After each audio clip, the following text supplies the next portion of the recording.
Petr Yan versus Sean O'Malley takes place this weekend in the feature fight of UFC 280 Oliveira versus Makhachev, and I can't wait for this feature fight. It's a massive fight in the bantamweight division. The number 1 contender and former champion Petr Yan versus an up-and-coming number 12 ranked Sean O'Malley. I know numbers-wise in the rankings, this fight doesn't really make sense, but I believe at the time it was made, every other bantamweight contender was booked, and Pedro Munoz was still crying about his eyes, so Sean O'Malley stepped up. We've got the Yan versus O'Malley fight, and if O'Malley wins this one,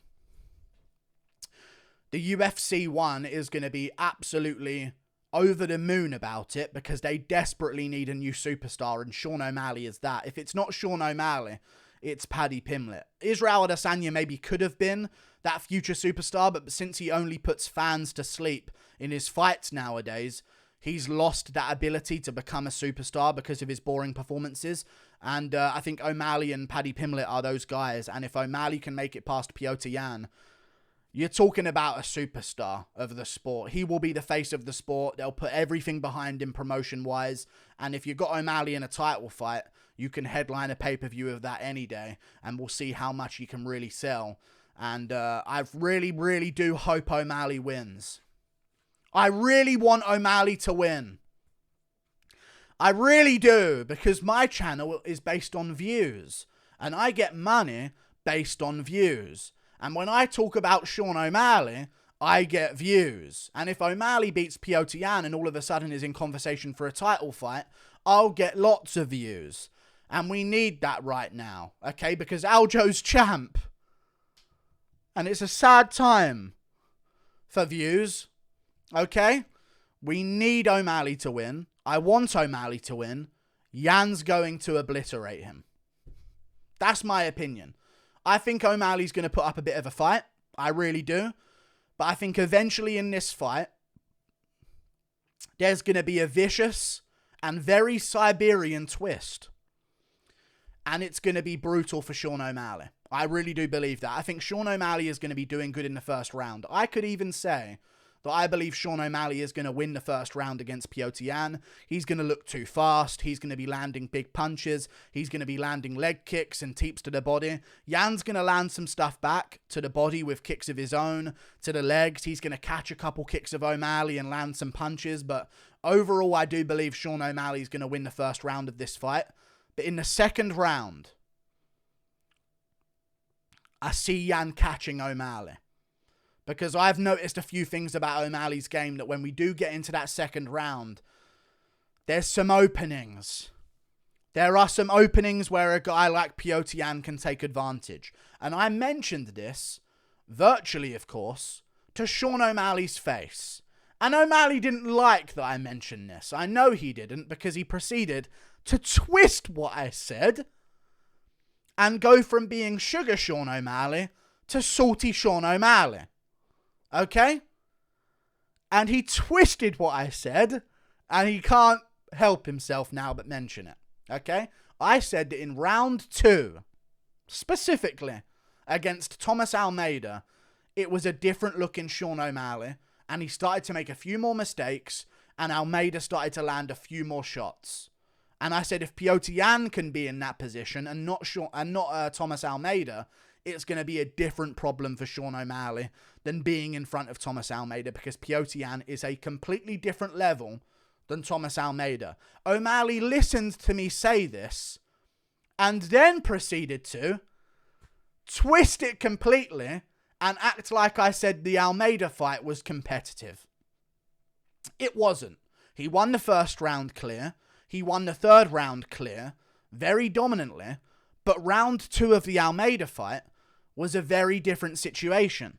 And I feel like if he has that moment against Yan, he will get caught on the chin. And I just feel as though O'Malley doesn't have a good chin. You can look at chins, and I feel like this is mainly because of the fact that O'Malley doesn't fight like a guy who's intending to take a punch.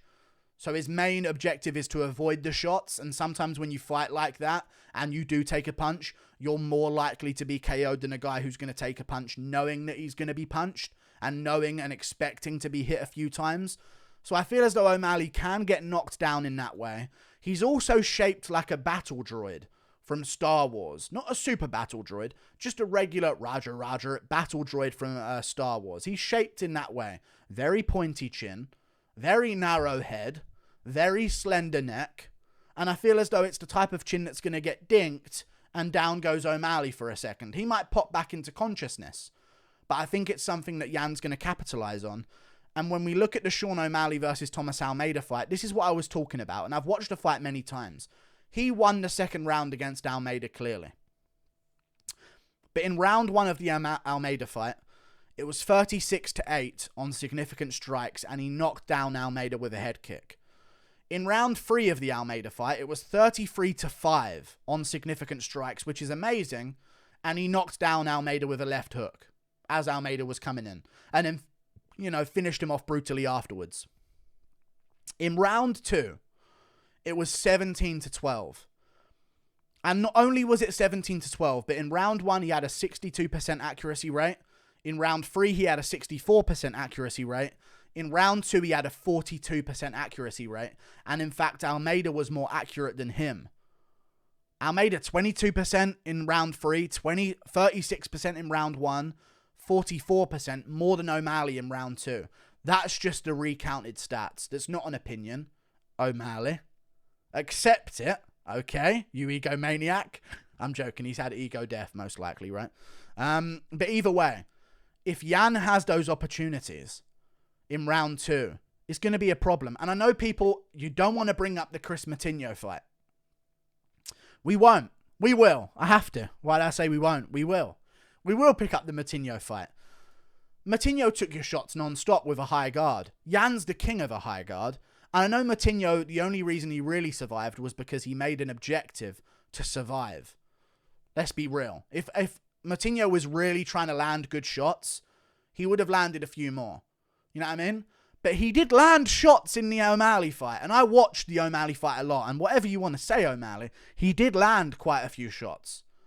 And according to the official stats, he landed 70 significant strikes. And 55% of them landed on your face. Whatever you want to say about how much you schooled Moutinho, you did school Moutinho. You landed 230, 76% to the head, with an average accuracy of over 70%, which is absolutely ridiculous. But Moutinho landed. He did. He landed roughly over 10 a round. About 12 or 13 a round on your head. That's what he landed on you. And that's something that we need to consider here. Yan is going to land those shots, and if Yan starts landing them, it's going to be a massive problem for Sean O'Malley. It is, because Yan hits differently. Yan hits in much better positions that are more likely to cause knockdowns. And also from what I'm seeing on Embedded, which is something that I'm going to bring up when it comes to breaking down this fight, Yan's practicing his sweeps. We've seen that in the footage in the build-up of this fight. We've seen Petr Yan practicing his sweeps, practicing his takedowns. And I think he's going to mix it up against Sean O'Malley. I really do. I think he's going to try and mix it up. I think he's going to put ego to a side and say, you know what, this guy's a dangerous striker. If I just strike with him, he might give me some problems. And I think O'Malley, sometimes what you'll notice with his kicks is they can get caught by people. He got tangled up against Almeida and ended up falling backwards in that round and ending up on bottom at the end of it. And Almeida kind of just stood there and let O'Malley flail his legs around like a little brother and just sort of like watched him do it and just did nothing basically on top. If Yan has a moment where he's got you down, he's going to stack into the guard and beat up your body, beat up your head, and start landing vicious ground and pound shots. Another thing I want to mention is O'Malley likes to spin quite a bit, and he's very fast at doing it. But one thing that Yan does against people that spin and turn their back, and we saw this against Corey Sandhagen a lot, is he closes the distance. Okay? Which could open up spinning back kicks from O'Malley. But if Yan can take those spinning back kicks and absorb them and find his way into the clinch and find his way into close range, which he does well against guys like Corey Sandhagen, he can start working from that position on Sean O'Malley. He can. He can start getting the body lock around the back, dragging O'Malley down a little bit, wearing him out a little bit with the wrestling, starting to land a couple of punches. And if Yan starts landing punches, we've only ever seen Sean O'Malley in perfect condition. other than the Marlon Vera fight, which in my opinion, I'll say it was a bit of a fluky shot. The perennial nerve kick is a fluky shot. That's just how it is. We've only seen O'Malley in prime condition. No swollen eyes, no broken nose, no body that's hurt. I mean, I know he had maybe an injured rib against Howley and Paver, but it wasn't inflicted in the fight or anything like that. No wounded leg, really, other than the Marlon Vera fight. So I feel as though if he goes in there against Petr Yan, and Yan starts landing good, crisp shots, we're going to see the eyes start to swell up. We're going to see the lips start to swell up. The nose start to bust a little bit. And I think if O'Malley's in that condition, come round 3, it's going to be a vicious finish from Petr Yan, I think. I think he out-toughs Sean O'Malley. I think he pushes the pace on him very educatedly. I think he catches kicks and sweeps out the rear leg. We saw him do this against Jose Aldo. We've seen him do it in previous fights as well. There was an earlier fight in his career. No one the level of O'Malley, but still, he's done it before. He's aware that that is a technique that he can use against his opponents. He can catch kicks, sweep out the leg, start landing punches on the ground. He was very good with his sweeps and trips against Uriah Faber. I feel like he's going to give O'Malley problems in those moments. Even in a clinch as well. He throws very good shots off the clinch, like he did against Uriah Faber. I think it's going to be very good for O'Malley in round 1. He's going to be winning round 1. I think Yan's going to land a few leg kicks of his own. I think Yan's going to land some good punches to the body of his own. I think Yan's going to catch a kick the rear leg of O'Malley. O'Malley stays up against the cage, but Yan lands a big body shot and a head shot as O'Malley finds his way out. O'Malley will win round 1, but Yan will start to get the timing down. And in round 2, when O'Malley starts to sort of like leave a few more openings, like we've seen him do before, by fact, in round 2, I think we'll start to see Yan capitalize on those moments a little bit more. Start landing heavier shots to the body.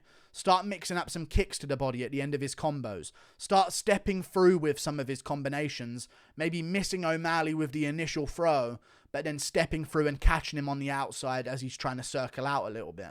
I think O'Malley's going to be doing good in round 2. And at one point in round 2, towards the end maybe, he's going to get caught with a big punch, sat down for a second, try and kick his legs up to try and get some space, but Yan's going to pass over the guard, throw some big shots. O'Malley might threaten with a couple of submission attempts. He seems quite good at jiu-jitsu from some of the evidence we've seen. I mean, he submitted Takanori Gomi. Like, he's got a good jiu-jitsu foundation. He trains at a great team. Trains under a great jiu-jitsu guy as well. And I think he's going to give Yan some problems, but I think Yan will pass it over, chuck himself out of bad positions on the ground, throw some big shots as O'Malley's curling up to try and get back up to his feet, punch the body a little bit as well. I just think there's going to be problems for Sean O'Malley here. I do.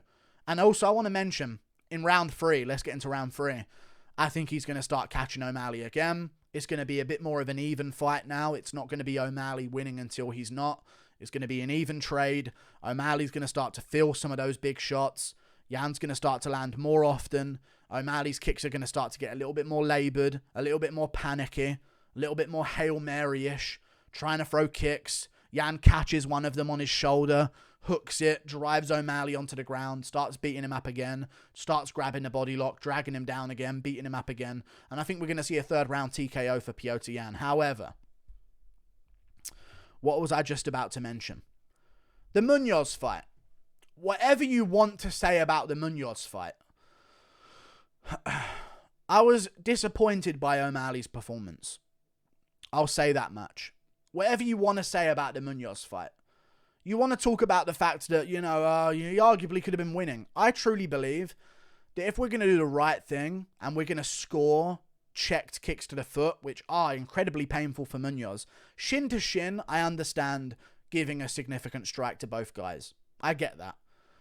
But when a guy checks a kick with his shin, right at the hard part of it as well, right at the top of his shin, and he makes that go right into Pedro Munoz's foot, which he did on 4 different occasions. I think I made a video on my 2nd channel about this, the MMA Guru Clips. It might have been taken down for copyright, but if it wasn't, go check it out. He did this on about 4 different occasions. That's a point to O'Malley. So I scored round 1 for O'Malley. Plus, he landed the better shots on the feet with punches, and with spinning kicks, he didn't get hit to the head or body once. I think that's a factor as well. Round 2, O'Malley was winning round 2. But we saw a very reserved O'Malley.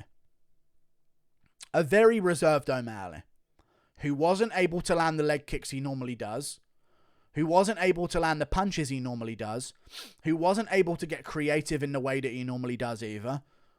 He just didn't seem to be the same guy against a guy who had the level of ring presence or octagon presence that Munoz had, to know when he's in range and out of range, to know when to pressure and when not to. You know what I mean? To know when to engage in a combination and when not to as well. And it seemed to throw off Sean O'Malley to where all of a sudden he's not fighting a guy who's bad enough to be schooled by him. And I think if he fights Petr Yan, who has a very good understanding of range, a very good understanding of where he can and can't be hit, I think we're going to see this reduced version of O'Malley again. And I think we're going to see him a little bit hesitant out there, although winning early. And I think it's a better matchup for him than the Munoz fight. I think Munoz is quite a bad matchup for him, but it's just the range of Munoz with his T-Rex arms swinging at O'Malley. He can't land anything.